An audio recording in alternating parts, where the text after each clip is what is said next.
Hello everyone, welcome back to another episode of r/Entitled Karens.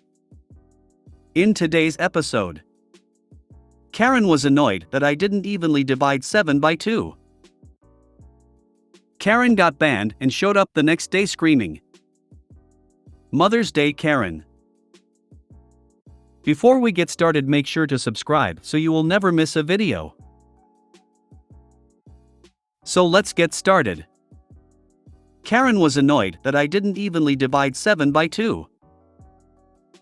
I used to work for a company where we went into schools in our area to perform a free 1-hour wacky science show teaching kids the importance of saving water.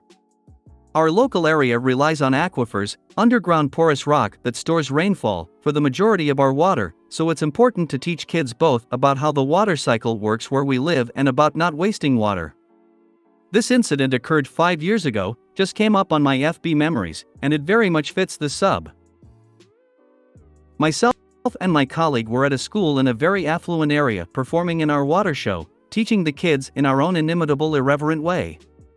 The school had invited parents into the assembly, so we had about 30 or so parents seated at the back of the hall along with the 200 or so kids.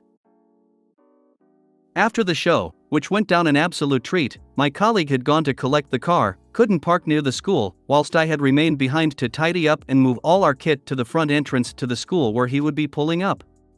Suddenly, a parent came up to speak to me. Karen, hello. Do you mind if I have a quick word?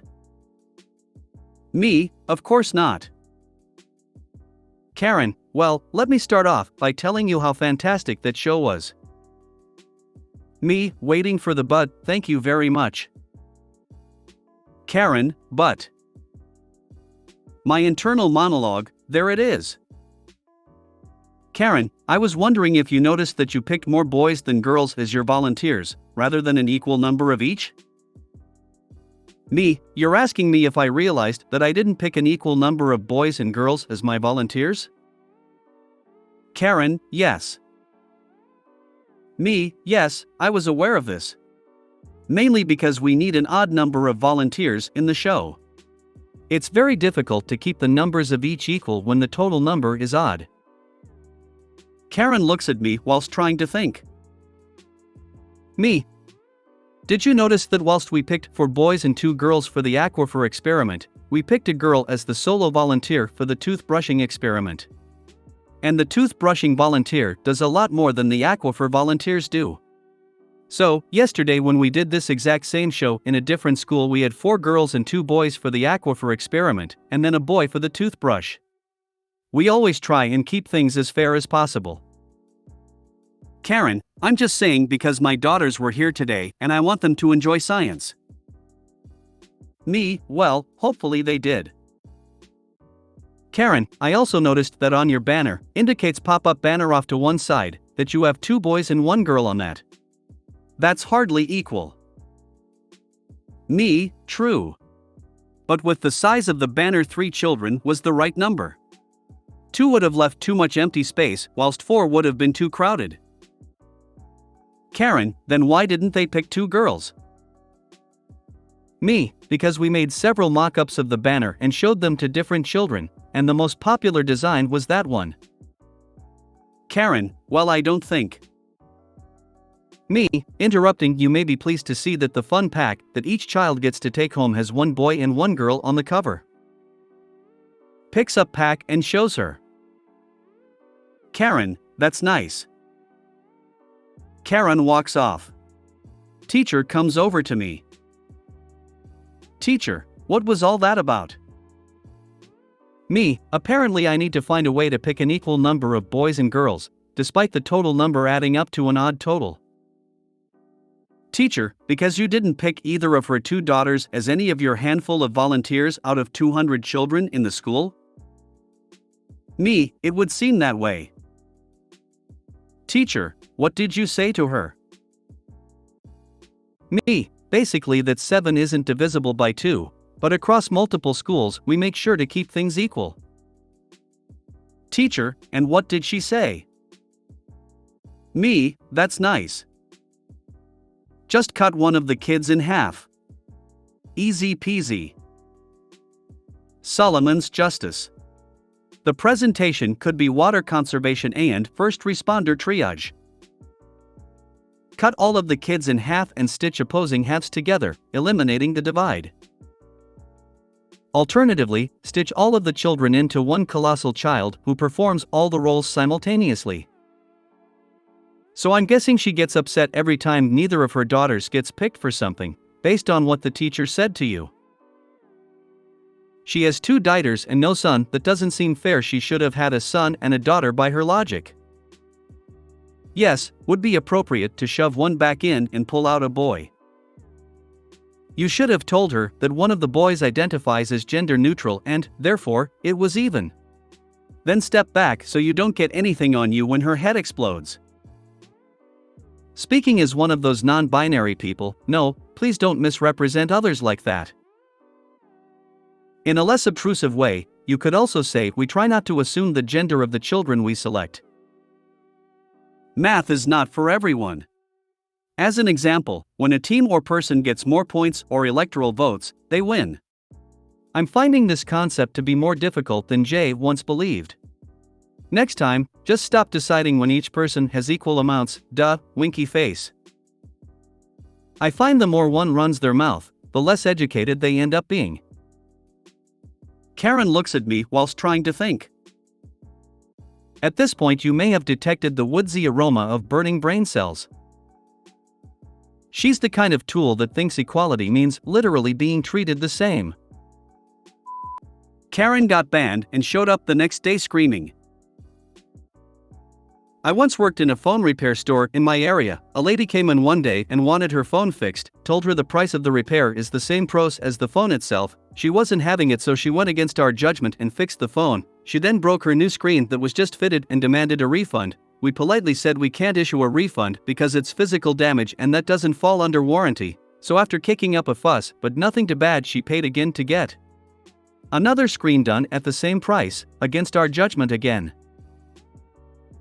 Next time she came in I said we need payment up front again. As always, it's the way it works. She threatened to sue me, call the guards, call security, and then it turned to insults, back to trying the polite way, then back to insults. Security came, she paid, she left, all was well. The next day she broke it again and I said I'm sorry, there's nothing more we can do for your phone because you have been barred. Well, she screamed and threw the phone at us, then tried to wrestle my colleague behind the counter. Then security was called and she screamed at them too. She mentioned though she lived alone and we laughed and said I wonder why.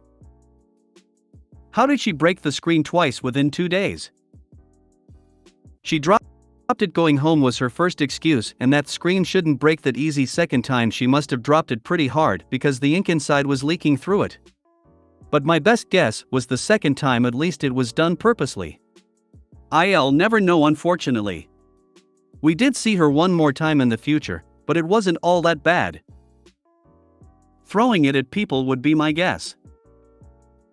Welcome to the longest run-on sentence you'll likely read today. Punctuation is your friend. This run-on sentence isn't worth the read. That's okay, I won't be upset if someone doesn't read it. Thank you for reminding me why I'm grateful my company stopped fixing cell phones and other personal electronics. The end user is such a nightmare sometimes, and they'll say literally anything to get a warranty repair. Her saying she'd sue did make me realize something I didn't quite realize fully before, hadn't really put together in concept. Some of these people know an attorney and know how to contact them. Boy, that's gotta be the bright part of their day. Here she is again, 37th call this week, and it's only Wednesday. Wanting to sue some random stranger for having offended her or some other piddling shit. I just had to laugh when she said she'd sue me and expect a letter in the mail. Mother's Day Karen. This happened a couple years back. I, 45M, was on my way to Mother's Day dinner and had to stop at a local Walgreens, name changed for privacy, to pick up a card for Mom. After picking out a card and gift card, I walked to the register where there were a couple people in front of me. The person at the register was just finishing up. Everything seemed fine. And then the Karen steps up to the register and asks/yells how much is on her card. Her voice was immediately rather off-putting, but who cares, right? No big deal. The cashier does not understand, so she inquires further. The Karen replies with a screeching nasal sound which I believe was summoning a Belrog or some such from the depths of Walgram's past. The Karen then demands again to know how much is on her card, a credit/debit card I can see at this point, and says she does not know which item to buy until she knows how much each of them are and how much she has. Now this sounds logical. How much money do I have so I know what I can buy? But yet, the Karen does not understand the cashier cannot check the balance on the credit/debit card. Cashier starts to point to ATM, but the Karen keeps screeching and yelling, how much are they, what do I have? So it goes back and forth. Cashier asks to scan one item to see how much it is. The Karen puts her card in the reader and asks how much she is. Cashier says, ma'am, I don't know, please, how much it is. Don't put your card in the reader because then I can't see how much your item is. Then the Karen removes the card and cashier tries to scan item, nearly crawling over the counter as the Karen won't actually hand her the item, and the Karen screeching, how much is this one? Then the cashier gets a beep. And it scans and the Karen puts her card back in the reader, which takes the price of the screen for the cashier. This goes on for almost 10 minutes. Every couple minutes the Karen moves further away from the register, so I step closer. Eventually, the Karen is holding her two items about 5 feet from the register, so I lay my card and gift card down on the counter and the cashier rings me up. I thought to myself, don't punch the Karen on Mother's Day. Don't punch the Karen on Mother's Day. Anyways, the cashier rings up my stiff and it comes to about $50 or $60. For one regular $3 or $4 card and a $25 gift card. I thinks, well, that's odd. Then I see the cashier's face just absolutely fall like she kicked a puppy on accident, and she mutters, dear God, help me. I immediately knew what had happened, so I just start laughing, loudly and with much glee. I said to the cashier, F***ck it, just total it, and paid for my stuff and the couple different packages of adult diapers the Karen had. The cashier says, thank you so much, and then starts to tell the Karen, ma'am, this kind man has. Nope, I interrupt her and just shake me hand no and say not till I'm gone, and hastily limp/scoot/hop out the store as quickly as I could. As I hit the doors I could hear the cashier telling the Karen a kind man had paid for her stuff, and then, well, how did he know how much I have on my card? No ma'am, he paid her them. But how did he pay when we don't know how much each one is? And I was out of range for the screeching. Still feel bad for the cashier. Yeah, it was worth the price to get the hell out of there. This could have been a case of Alzheimer's or dementia. This is exactly the sort of thing I could see my grandmother doing in the past. There, Alzheimer's patient, frustration spawns not from anger but the fact that they're confused and can't really put components of thoughts together to assemble a complete coherent thought. I hope I die before I ever have to experience that. This story kind of scared me. I don't like knowing there are actual people like this in the wild. Drugstores are a special kind of old people hell. Not just Karens but old folks in general. They go in and shoot the shit with every employee they encounter and then spend quality time with the cashier, asking questions about the products they've chosen, discussing the price of each item as it's scanned, the crazy tax rates in the area, and then realize that they have to pay. So they start looking for their wallet as if it's some kind of scavenger hunt and they aren't sure where it might be. Once they find it, they have to be talked through the payment process and read every message on the display. Then obviously they wait for the paper receipt and any coupons. And finally, they finish the conversation with the cashier. How the hell has this person made it this far in life? How does she pay for things normally? Cash? There has to be more going on there. That level of confusion is really bizarre. I think you may be confusing crackheads and Karens.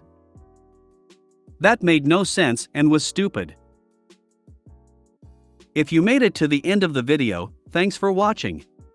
Don't forget to like, subscribe and share, and we will see you in the next video.